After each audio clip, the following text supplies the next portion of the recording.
Daerah Ampel Gading merupakan salah satu kecamatan di wilayah Kabupaten Malang.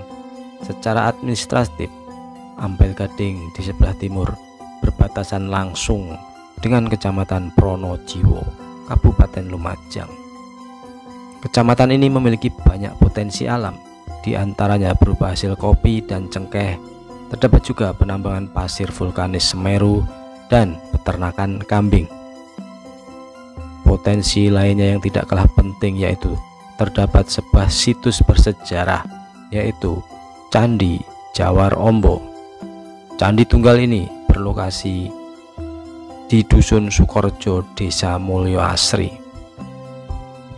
Menurut Pak Sujarmanto yang telah menjaga situs sejak tahun 2014, candi tersebut diperkirakan dibangun pada tahun 1338 Masehi. Juga dianggap sebagai Sudarsana, yaitu pusat tempat ibadah umat Hindu. Masyarakat setempat juga memanfaatkan Candi Jawar Ombo sebagai tempat berdoa atau ritual. Kebanyakan ritual ini dilakukan pada malam Selasa Kliwon, malam Suro, atau malam Jumat Legi. Selain itu, warga Bali pun juga sering mengunjungi candi ini guna menjalankan ibadah yang biasanya dilakukan pada saat malam bulan purnama. Situs tersebut pertama kali ditemukan penduduk setempat pada tahun 1983 dalam kondisi masih terpendam tanah. Hingga kini, Candi Jawar Ombo masih penuh dengan misteri lantaran belum banyak kajian sejarah yang terungkap darinya, dan diperkirakan merupakan salah satu peninggalan kerajaan Majapahit sebelum Majapahit runtuh. Rute sepanjang perjalanan menuju lokasi candi dihiasi dengan panorama alam yang sangat menawan.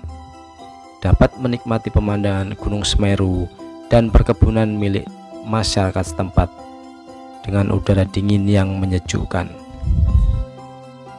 Bahkan terkadang banyak kabut menghampiri sehingga menciptakan suasana yang semakin mengasihkan.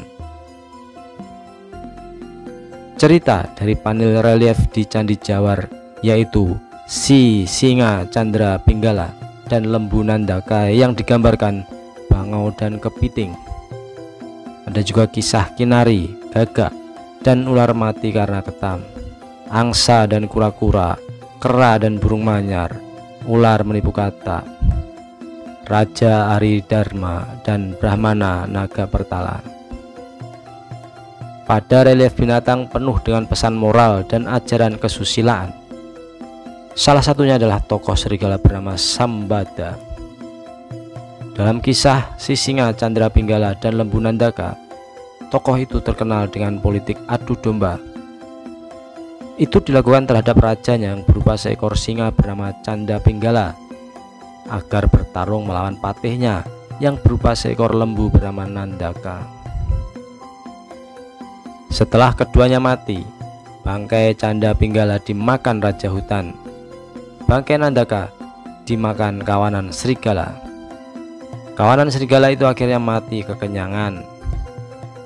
Pesan yang dapat diambil adalah fitnah dapat menghancurkan kehidupan seseorang. Selanjutnya, sifat yang dimiliki tokoh patih serigala Sambada dalam cerita itu lebih mengarah pada sifat dasamala, yaitu megata, memutuskan hubungan persaudaraan, metraya, berkata kasar dan memaksakan kehendak, baksa buana, serakah dan ingin berkuasa, dan kumburu, yaitu menghasut.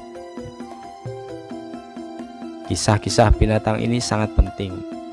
Semua kisah memiliki pesan moral. Perlu adanya pengangkatan kisah-kisah itu dalam kehidupan agar tetap lestari dan tidak hilang ditelan masa.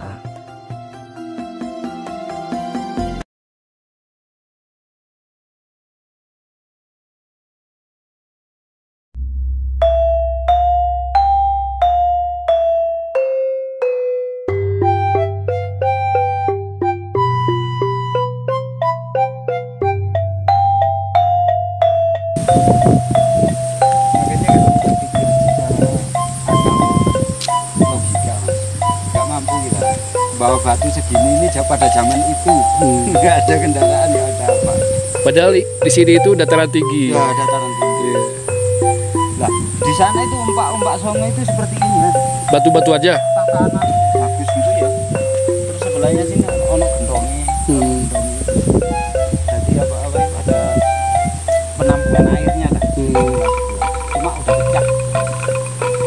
Oh ya guys, dari sini petilasan itu Purbakala berhubungan dengan umpak songo Pak ya. Umpak songo yang lokasinya masih naik ya. Naik di persis di kaki Gunung Semeru. Jalanannya juga kalau untuk kita nggak memungkinkan ya, tapi kalau memang waktu ada nggak terlalu malam bisa lah datang ke sana. Perjalanan berapa jam Pak? Sekitar 2 jam ya? Lebih. Oh, perjalanan naik untuk ke umpak songo yang berhubungan dengan situs Purbakala ini paling nggak 5 jam sampai ke sana. Tapi diusahakan untuk yang seorang yang untuk kalau ada keinginan untuk naik ke sana disiapin dengan perbekalan Pak ya. Bawa tenda juga, motornya juga lah istilahnya. Ada orang yang membantu lah, karena jalannya juga nggak sembarangan orang yang bisa dilewati lah. Jalannya jalan alam, jadi jarang orang yang dilewati. Tapi kadang emang sering orang yang berkunjung ke sini untuk sekedar tahu seperti kita, untuk menyelidiki juga bisa. Sing batu salah Pak, lihat Pak, kuburan apa Pak? Makam ya? Iya, sing sebelah itu loh. Pendopo ya? Enggak, yang pendopo itu. Perwujudan dari perbedaan batu yang tadi, yang berada di sini. Ini ada lokasinya dulu pendopo Pak. Ya, pendopo.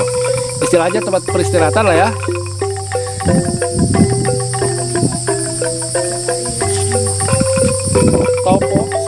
Sopolibo, wah ini ya. Ini tempat yang